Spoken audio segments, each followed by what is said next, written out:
feel like unless you went through this, you really just don't understand.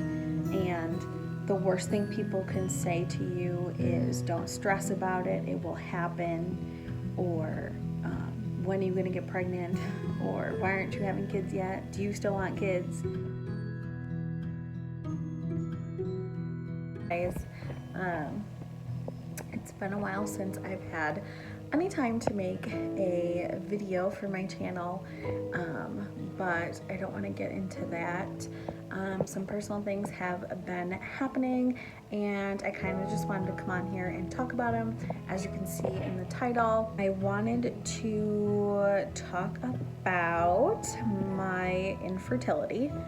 I have mentioned it a couple times on my channel in a couple videos when I was feeling kind of down and just confused at what's going on. If you've been following me for a while, you know I have a son who is 13, and obviously I was pregnant a long time ago, but my husband and I got married a little over 2 years ago, and we have been trying now for 2 years to get pregnant, and it hasn't happened.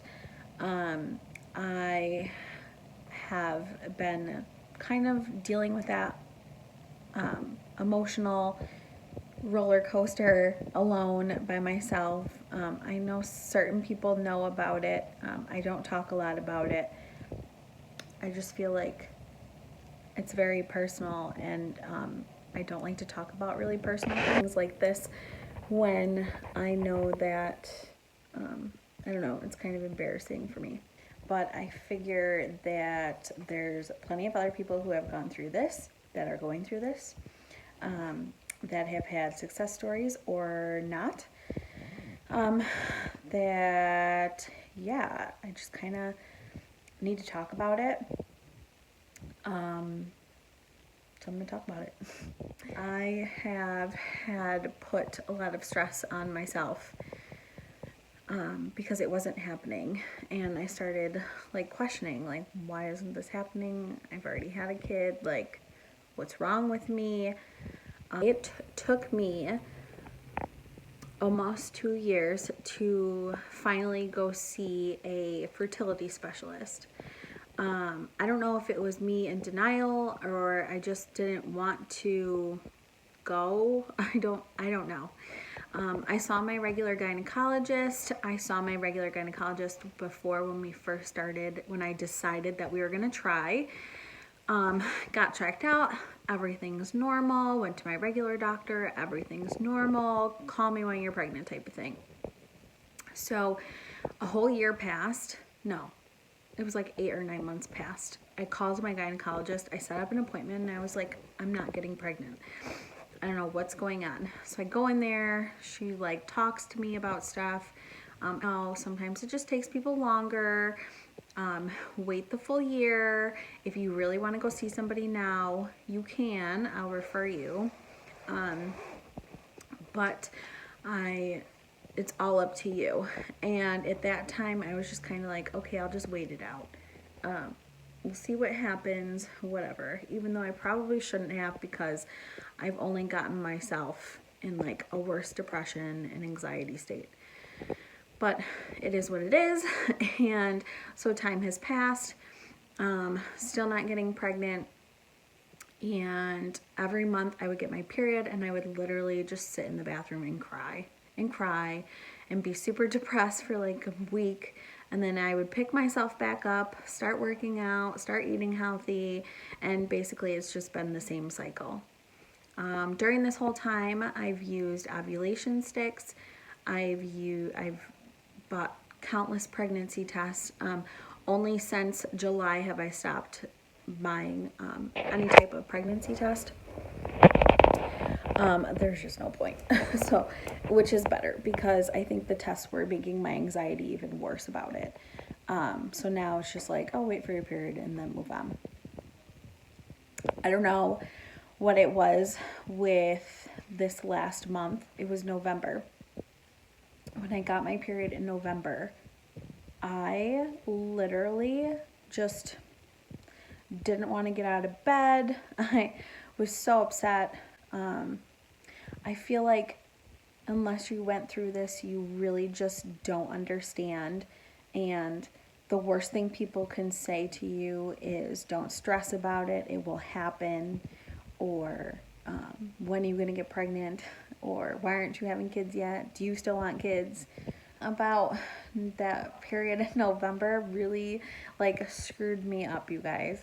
I don't know if I mentioned before, but I have normal periods.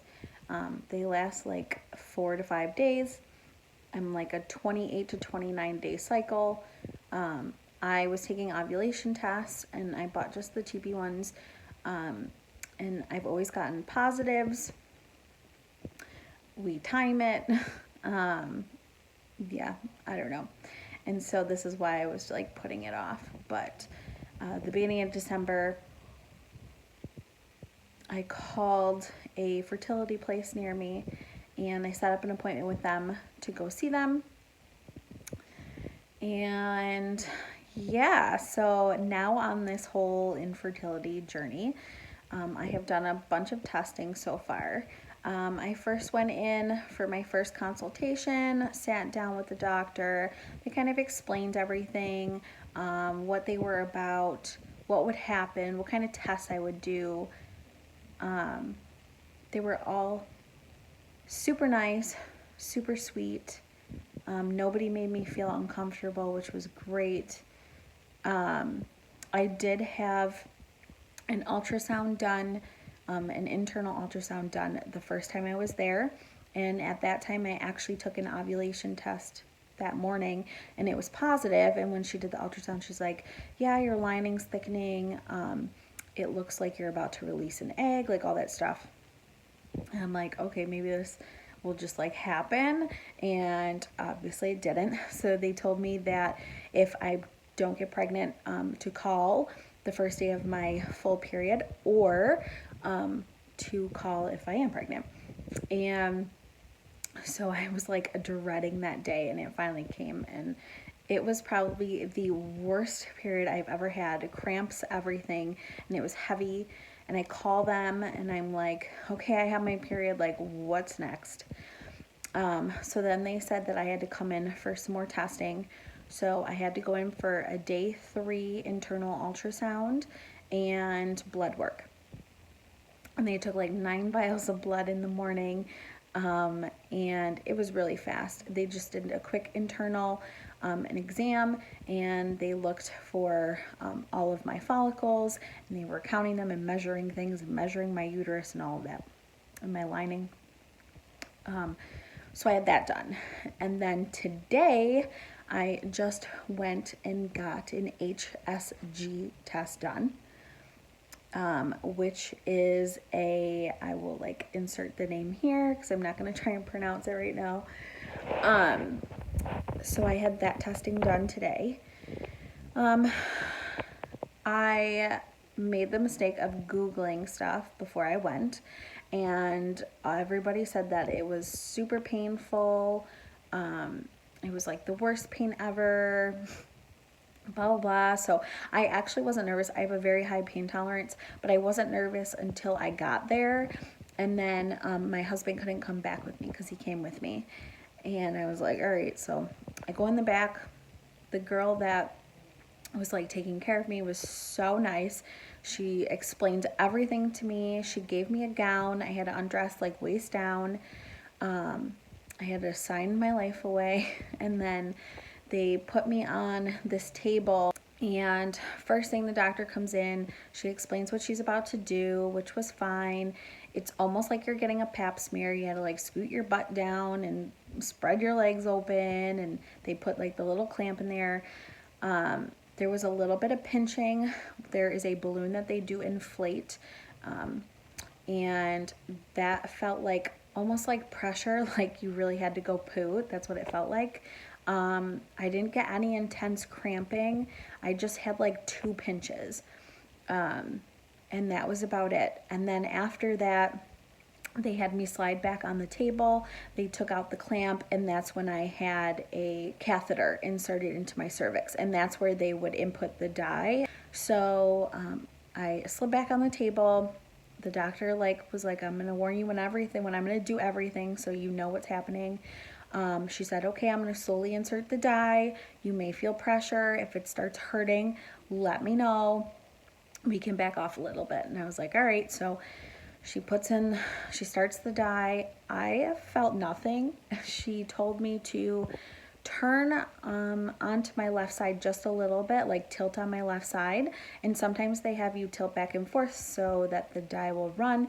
I don't know if that means that the dye wasn't going onto I don't know if that would be my left side. But I don't know what that means. They didn't tell me any results of the test. I had to wait to go see my regular fertility doctor. So I did the test and everything. Everything was fine. When I was done with the test, she came over and just said, are you okay? And da-da-da. And she said that they'll send the results over to my doctor, which I do have a follow-up coming up this Friday. So the other girl comes up to me and she's like instructing me on what to do, and I was laying on a towel, and she's like, when you stand up, you're probably gonna feel like a gush of the fluid that they put into your cervix. I'm like, oh great. So I'm like holding the towel and I stand up, and yeah, it comes leaking out. It feels like you just pissed yourself, basically. At least that's what I experienced. So they do tell you to bring like a pad or something, just because you will be leaking, and you may experience some spotting throughout the day. I've had very minimal spotting. After I had that like one gush, I've been fine. I just have a very thin liner just sitting in my underwear just in case I had any cramps or anything. And that is how that went. So yeah. That's been my experience so far. It feels good to just kind of like talk about this stuff. It is a very emotionally crippling feeling to want something so bad and not be able to have it. Yeah, and that's what I've been dealing with for 2 years. And YouTube has kind of just helped me like open up and do something fun on the side. But there's more things that are happening in my life than what I portray on YouTube. So yeah, I just wanted to kind of be open, and maybe I'll just kind of start this whole like infertility journey, and you guys can follow along and we can do this shit together. But yeah, with that being said, I will include my follow-up and everything into this video, so we have one big video and I can tell you the outcome of everything that has happened and what the hell is wrong with me. And yeah, so 2020 is the year, guys. We're gonna have a baby, so let's make this happen. All right. Hey guys, so I'm coming on here to do an update regarding my infertility story that I started. It is now January 6th, and I have my updated results from my HSG test that I did and all the blood work that I had to do on day 3 of my cycle. So my appointment was January 3rd for my results, which was this past Friday, and it is now Monday. I was gonna film this video after I got my results so that I could have this video up a little sooner for you guys, but it just didn't work out that way. And when I get into the video, you'll realize that yeah, I needed some time to process what they said to me. So I told you guys earlier that I had my HSG test and everything seemed to go fine there. I had my blood work done on day 3 of my cycle with an ultrasound, with an internal ultrasound, which seemed fine, where they count your follicles and everything like that. So like I said before, the HSG test is to see if everything is clear throughout your uterus, and they inject a dye which will go through your fallopian tubes, and as long as it spills out, that means your fallopian tube is open, and then they're able to see if you have any cysts or anything like that going on, fibroids, etc. So I went in on Friday. My husband came with me, thank the Lord, and we went in and they first run over all of my blood work. They put me on a thyroid medicine. It's 25 micrograms that I'm on. I'm on a very small amount. My thyroid levels were normal to someone that's not trying to have a child. I was 3.91, and normally if you're anywhere from 0.4 to 4 or 4.5, they don't really recommend any type of thyroid medicine, but when you're trying to conceive, they want to see you below a 2.5. So that is what I am on now, and I started that right after I had that appointment. Right after I had my HSG test, so the next day. I picked up the medication, everything's fine. I don't have any like crazy symptoms for it. It's still early, but I don't even notice a difference. So she went over all of my blood work. Every single thing was normal. They did go over my egg reserve, and I think I was a 1.5, and that was perfect. I have plenty of eggs there still, so that was a good thing. All of my FSH and LSH levels were good. They did like literally tested for everything. I'm negative for the CF gene. I am good all over the board, so that was good. And then they went on to show me my results for the HSG test.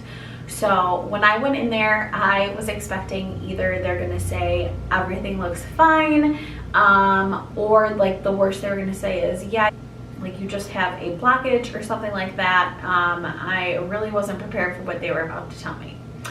So she was like, so we went over your testing, and I had another doctor look at your x-ray, and it looks like you may have a unicornuate uterus. They are not sure. So what that means is when I was in utero and my uterus was being formed, it was not formed correctly. I basically have a smaller uterus than everybody else. It's like half the size of a normal uterus, and I only have a left horn that they could see in the pictures. So basically my left tube is open. When the dye went in, it did go through and it spilled into like my pelvis area, which is good. I have one good tube. I have one working tube, and follicles and everything's good on my left side. On my right side, they weren't able to tell me what is going on. They said that when the dye is going in, they have to take the picture so fast, and they weren't able to tell if my right tube is connected to my uterus, or if it's not connected and it's a separate uterus, or I have like I think it's called a unicornuate uterus, which means that your uterus would be formed kind of like a heart shape, something like that, or like into two like that, not like that, if that makes any sense. But they didn't see any dye spillage onto my right side. She said that, so they don't know if I just have a unicornuate uterus, if my right tubes are connected to my uterus but just cut off, like blocked, so that nothing can get through. I do have egg reserve in my right side, but they don't know if that's a separate uterus, so I may have 2 uteruses and 1 cervix.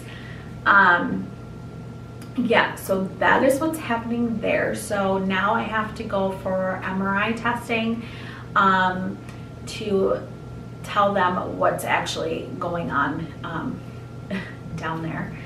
Also, when it comes to any type of abnormality with your uterus, your kidneys could be affected. She doesn't think that anything's wrong with my kidneys, especially with my blood work. Everything came back really well and I really don't have any issues, but you never know. So the MRI test will be able to tell them if both my kidneys are normal or if I have any abnormalities to my kidneys. So fingers crossed, that's fine. Basically nothing down there that I heard is life-threatening, which is good. It's just concerning when you're trying to conceive.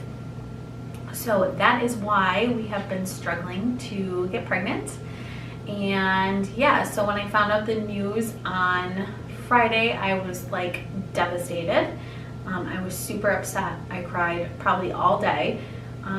I was happy that I actually got an answer though, so that I'm not sitting here in limbo wondering what's going on. At the same time, I still don't know exactly what I have going on down there, so that would be nice to get an answer. So I'm looking forward to the MRI being over so that they can tell me more information and what's the next step I need to take. But yeah, this was a lot to take in. I was not expecting it, and when I came home I was just so upset, and I think it was more of like shock factor tears, and it took me a little bit to kind of like sit there and like process exactly what she was saying. At the same time, when she was talking to me, she's like, she told me everything, and then she's like, do you guys have any questions? And I was just like, no, I don't even know what to ask you right now. But the more I sat at home, now I have like a billion questions, so I'm gonna call the office and talk to her again, just to be clear on a couple things. I am still getting positives on my ovulation test. I actually just got one the other day when I was going in for my result test. They just don't know what follicle is releasing the egg. They obviously want me to release from my left side because that's the side that I can get pregnant on. They're thinking of putting me on some other medication to help release multiple eggs, but that medication also has a chance for conceiving twins, which they don't want me to do because my uterus is half the size. It's already too small for one baby, so they say, but to have two babies just wouldn't be very ideal. I've already given birth to a baby. My son was 7 pounds, 3 ounces, 21 inches long, so obviously I can hold a full-grown baby in there, but obviously we don't want any complications or anything like that. And being that I am 14 years older now, who knows what's going on down there. So I want to try and remain positive. So now I guess I just wait to do the MRI. Then I have to wait for an appointment to be scheduled, and then I also go in for more blood work at the end of January to see how my thyroid levels are going. And yeah, that's where we're at right now. In the meantime, my husband and I did start like a 30-day weight loss challenge and an eating challenge where we are like eliminating sugars and all of that stuff from our diet. So we're going to be eating cleaner, and I'm taking my vitamins like I'm supposed to, and I'm just going to start exercising every day and just working on myself, being healthy, and we'll see where this goes. But I just thought that, but I will keep you guys all updated on everything that's going on. I think this is just something that has happened in my life, and I feel the need to share it. And honestly, it feels good to just talk, even though I'm just talking to the camera or whoever is watching this video. I thank you for watching it, but it's almost like a therapy. So yeah, I'm going to post this, even though this is really personal and really hard for me to post, but I'm gonna put it out there, and I will take you guys along on whatever happens and whatever stuff I need to take or whatever's next in this journey. Or fingers crossed that everything goes smoothly and that we are able to conceive naturally without having to take any like medications, and that I don't have to pay out the wazoo for everything, because this is getting really expensive. And yeah, Who fucking knew? Alright, you guys, I will see you in my next video. Bye.